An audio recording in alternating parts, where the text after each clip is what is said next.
നിങ്ങളുടെ ഇഷ്ട പരമ്പരകൾ എക്സ്ക്ലൂസീവായി സൺ നെക്സ്റ്റ് ആപ്പിലൂടെ തികച്ചും ഫ്രീ ആയി ഇപ്പോഴേ ആപ്പ് ഡൗൺലോഡ് ചെയ്യൂ. അവളെല്ലാവരോടും നല്ല ദേഷ്യത്തിലാ. നമ്മളോട് സംസാരിക്കുന്നോണ്ടാ അവളുടെ മാർക്ക് കുറഞ്ഞെന്ന് അവളുടെ വിചാരം. അടുത്ത പരീക്ഷയിൽ നല്ല മാർക്ക് കിട്ടിക്കഴിഞ്ഞാൽ തീരാവുന്ന പ്രശ്നമേ ഉള്ളൂ. അതുവരെ സംസാരിച്ച് കാര്യങ്ങൾ കൂടുതൽ വഷളാക്കാതിരിക്കുന്നതാണ് നല്ലത്. ആ ശരിയാ, ഇപ്പൊ സംസാരിച്ച എല്ലാം കൊള്ളാവും. Thank you Abi. എന്തിനാ വെറുതെ ധൃതി വയ്ക്കുന്നേ? നല്ല അവസരം നോക്കി സംസാരിക്കാം. എന്നാ ഞാൻ ഇറങ്ങട്ടെ.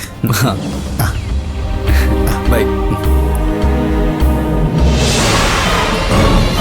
ഓ എന്റെ പൊന്നു മോനെ, നീ എത്ര സിമ്പിൾ ആയിട്ടാടാ അയാളെ പറ്റിക്കുന്നത്. സമ്മതിക്കണം. അയാള് ഇങ്ങനൊരു മണ്ടനായത് എന്റെ ഭാഗ്യം. നീ വാ.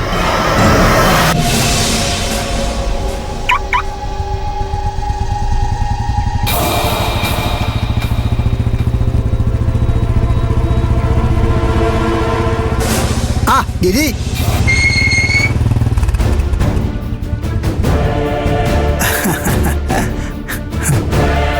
അല്ല എന്റെ ഗിരിയെ, ഇതെങ്ങോട്ടായി പറപ്പിച്ച് പോകുന്നേ? തനിക്ക് ഈ നാട് വിടാനുള്ള ഉദ്ദേശമൊന്നുമില്ലേ? നാട് വിടണം. 2 ദിവസത്തിനുള്ളിൽ ഞാൻ ഈ സ്ഥലം വിടും. എനിക്ക് കിട്ടാനുള്ളത് കിട്ടിയല്ലോ.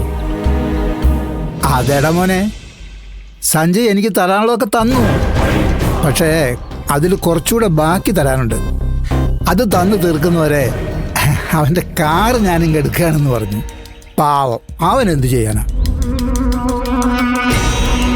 പണ്ട് അവരുടെ കമ്പനിയിൽ നിന്ന് പലിശയ്ക്ക് കാശ് മേടിച്ചതിന് എൻ്റെ വീട്ടിൽ കയറി വന്ന് ഇതുപോലെ തന്നെ എന്നെ അപമാനിച്ച് എൻ്റെ ടാക്സി അവന്മാരെടുത്തോണ്ട് പോയതാ. ഇപ്പോൾ സമയം എനിക്ക് അനുകൂലമായതുകൊണ്ട് അവരുടെ കയ്യിൽ നിന്ന് അവരുടെ വണ്ടി പിടിച്ചെടുക്കാനുള്ള അവസരം കിട്ടി. അന്ന് വണ്ടി പിടിച്ചെടുക്കാൻ വന്നവരുടെ കൂട്ടത്തിൽ നീയും ഉണ്ടായിരുന്നു.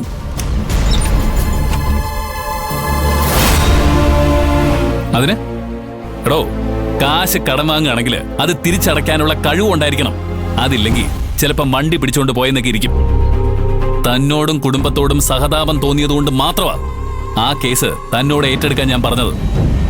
അതോടെ തന്റെ കുടുംബം രക്ഷപ്പെട്ടില്ലേ? അതിന്റെ നന്ദി താനെ എങ്ങനെയാ കാണിക്കുന്നത്? എന്നെ ഭീഷണിപ്പെടുത്തിട്ടോ? നിന്നെ ഭീഷണിപ്പെടുന്ന പരിപാടി ഞാൻ നിർത്തിക്കിരിയേ. കാരണം അതുകൊണ്ട് ഒരു ഗുണവും ഇല്ലല്ലോ. ഗോപാൽജിയുടെ അത്രയും കാശ് നിന്റെ കയ്യിലുണ്ടോ? ഇപ്പൊ ഞാൻ അവരുമായി നേരിട്ടല്ലേ ഇടപാട് നടത്തുന്നത്. അപ്പൊ നിന്നെ പോലെയുള്ളൊരു ഇടനിലക്കാരനെ ഒഴിവാക്കാം.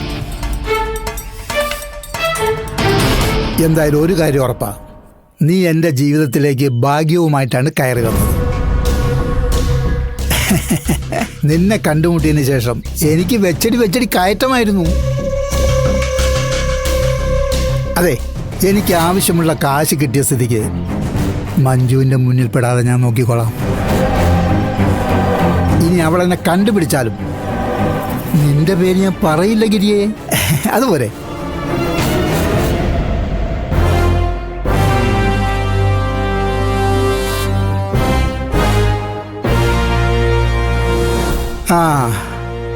ഒരു നന്ദി വാക്ക് ഞാൻ പ്രതീക്ഷിച്ചിരുന്നു.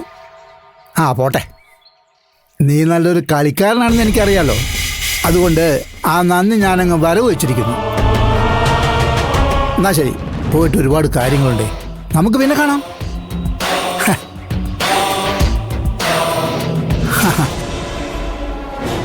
ഓക്കേ.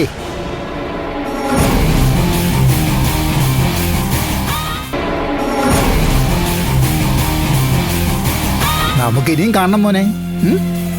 കാണും. ഓക്കെ.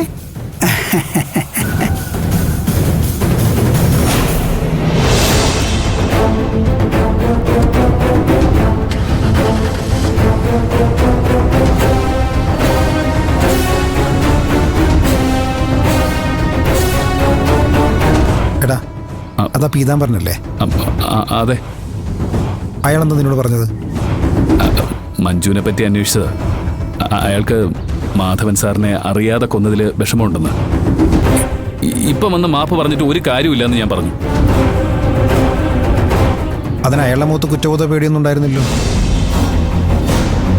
എടാ, അയാൾ നിന്നോട് ചിരിച്ചോണ്ടല്ലേ സംസാരിച്ചത്? ഗിരി, ഞാൻ നിന്നെ ഇന്നലെയല്ല കാണാൻ തുടങ്ങിയത്. നിനക്ക് നല്ല ടെൻഷൻ ഉണ്ടല്ലോ.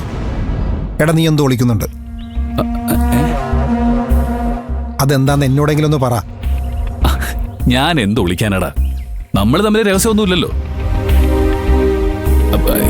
എനിക്ക് ബാറിൽ കുറച്ച് തിരക്കുണ്ട്. നമുക്ക് പിന്നെ കാണാം. ഓക്കെ.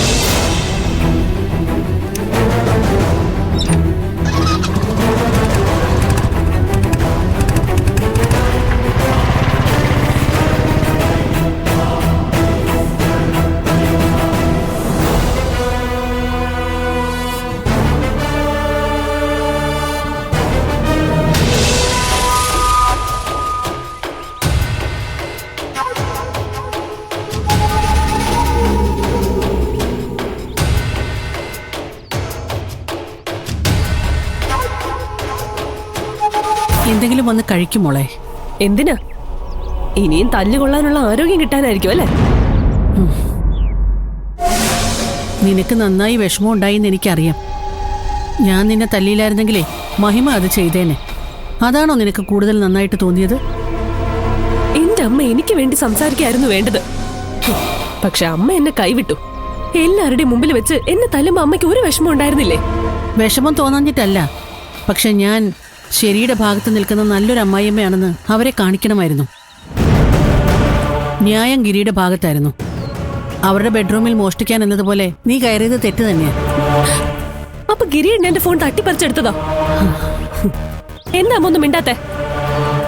അപ്പൊ എന്നെ കൈയൊഴിഞ്ഞ് ഗിരിയേട്ടൻ ചെയ്യുന്ന എല്ലാ തോന്നിയവാസങ്ങൾക്കും അമ്മ കൂട്ടു നിൽക്കാൻ പോവാണോ? അവൻ ചെയ്യുന്നതിൽ എന്തെങ്കിലും തെറ്റുണ്ടെങ്കിലേ എനിക്ക് എതിർക്കാൻ കഴിയൂ. പക്ഷെ ഇതങ്ങനെയല്ലല്ലോ കാര്യങ്ങള്. എപ്പോഴും തെറ്റ് നിന്റെ ഭാഗത്ത് തന്നെയായിരിക്കും. എനിക്ക് ഗിരിയേട്ടന്റെ ഭരണത്തിൽ കഴിഞ്ഞ് മതിയായി. അങ്ങനെ ഉറപ്പാണെങ്കിൽ നിനക്ക് രക്ഷപ്പെടാൻ ഒരു വഴിയുണ്ട്. അതെന്താ? കല്യാണം. നിന്റെ കല്യാണം നടന്ന പിന്നെ ഗിരിക്ക് നിന്റെ കാര്യത്തിൽ തീരുമാനം എടുക്കാൻ പറ്റില്ലല്ലോ. എനിക്കിപ്പോ കല്യാണമൊന്നും വേണ്ട. അതെന്താ? എനിക്ക് പഠിക്കണം. ബാക്കി പെൺകുട്ടികൾ പറയുന്നത് കേട്ട് നീ ഇങ്ങനൊന്നും പറയല്ലേ. എഴുതിയ പേപ്പറുകളിൽ ഭൂരിഭാഗവും തോറ്റ നിനക്ക് പഠിക്കണമെന്നും പറഞ്ഞ് വെറുതെ ചിരിപ്പിക്കല്ലേ.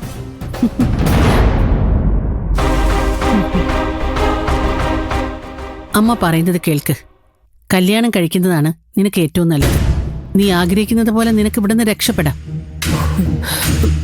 അപ്പൊ അമ്മയ്ക്ക് എന്നെ വീട്ടിൽ നിന്ന് ഇറക്കി വിടാൻ വെറുതെ ആയല്ലേ?